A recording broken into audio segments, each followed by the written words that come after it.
ताज्या घडामोडी पाहिजेत तर मग आजच C24 तास या आपल्या YouTube चॅनलला लाईक करा, शेअर करा, सबस्क्राईब करा आणि बेल आयकॉनवरती क्लिक करायला अजिबात विसरू नका।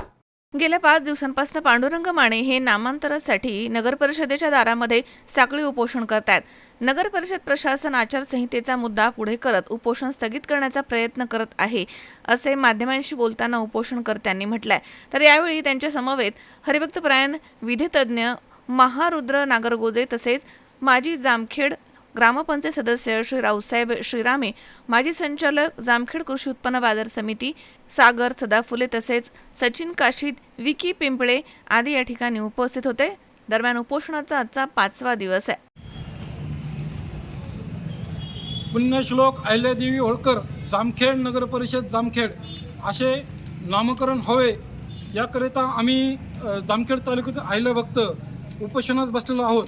जामखेड नगर परिषदेच्या समोर मी 2 मार्च रोजी मागणी केलेली होती नामकरणासंदर्भात, परंतु आज तागायत 2.5-3 महिने झालं कुठलीही जामखेड नगर परिषदेने दखल घेतलेली नाही, प्रशासन व सत्ताधारी यांनी। परंतु मला हे आज उपोषणाचा 5वा दिवस आहे।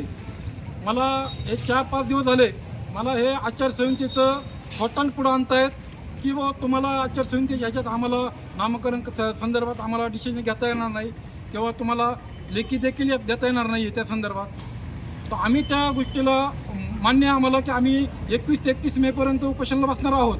परंतु काल दैनिक लोकमत या पेपरच्या कात्रणाला एक बातमी आलेली, जिल्हा परिषद प्रशासनामध्ये आज बदल्या होणार आहेत। तर ह्या आचारसंहिता असताना देखील या जिल्हा परिषद प्रशासनाला वरिष्ठ प्रशासन मान्यता देऊ शकते। जिल्हा परिषद प्रशासनाने वरिष्ठ प्रशासनाला मार्गदर्शन मागवलं की या संदर्भात काय करता येईल, तात्काळ त्यांनी मान्यता दिली की तत्वच बदल्या करू शकतात असे त्या संदर्भात आम्हाला त्या जिल्हा परिषदचं काही देणं घेणं नाही आहे। परंतु आचारसंहितेचा आम्हाला जर नगर परिषद कारण देत असेल तर त्या बदल्यात तत्वच मंजुरी भेटून होत असतील तर मग पुण्यश्लोक अहिल्यादेवी होळकर यांच्या नामकरणास तत्वच मंजुरी का देत नाहीत हा देखील आमचा अहिल्याभक्तांचा प्रश्न आहे। माझी नगर परिषद प्रशासनाला विनंती सत्ताधाऱ्यांना, तुम्हाला देखील हे मी कात्रण देत आहे, या कात्रण वाचा आणि ह्या संदर्भात जशी जिल्हा परिषदेने मागणी केली तशीच तुम्ही देखील त्यांना करा आणि पुण्यश्लोक अहिल्यादेवी होळकर यांच्या नामकरणाची मंजुरी आम्हा अहिल्याभक्तांना 31 मेच्या अगोदर द्या अशी आमची तुम्हाला हात जोडून विनंती प्रशासन आणि सत्ताधारी यांना। जर आम्हाला अहिल्याभक्तांना आज आमचं उपोषणाचा 5वा दिवस आहे, जर आम्हाला 31 तारखेपर्यंत मान्यता भेटली नाहीच तर आम्ही 31 तारखेच्या नंतर पुढचा निर्णय घेणार आहोत।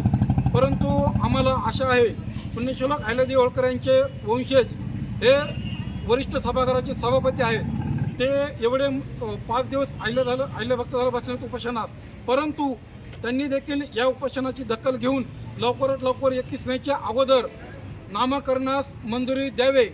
जामखेड नगर परिषद प्रशासनात त्यांनी देखील लक्ष घालावे आणि 31 तारखेच्या अगोदर मान्यता द्यावे, अन्यथा आम्ही 31 तारखेच्या नंतर सर्व अहिल्याभक्त एकत्रित बसून पुढचा निर्णय घेऊ।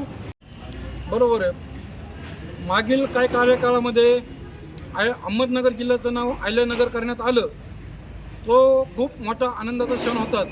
परंतु आज जामखेड ही नगरी पुण्यश्लोक अहिल्यादेवी होळकर यांची जन्मभूमी आहे। आज ह्या नगरीमधून आपल्या महाराष्ट्रातील किंवा महाराष्ट्राच्या बाहेरतील लोक ये जा करतात, त्यावेळेस जामखेड ही नगरी पुण्यश्लोक अहिल्यादेवी होळकर यांची भूमी आहे हे लोकांच्या लक्षात आलं पाहिजे। म्हणून माझी प्रामुख्याने मागणी जामखेड नगर परिषदेला पुण्यश्लोक अहिल्यादेवी होळकर यांचं नाव देण्यात यावे आणि जामखेड नगर परिषदच नाही तर पुण्यश्लोक अहिल्यादेवी होळकर यांचं या भारताच्या पहिल्या न्यायमूर्ती आहेत, त्या न्यायमूर्तींचं हे जन्मगाव आहे। त्या प्रमुख वास्तूंना, सर्वात प्रमुख वास्तूंना मी तर नगर परिषद मागणी करतोय, सर्व प्रमुख वास्तूंना त्यांचं नाव असावे, का नसावे हे अहिल्यादेवी होळकर यांची जन्मभूमी हे लोकांच्या लक्षात आलं पाहिजे, त्याकरता आमची ही मागणी आहे।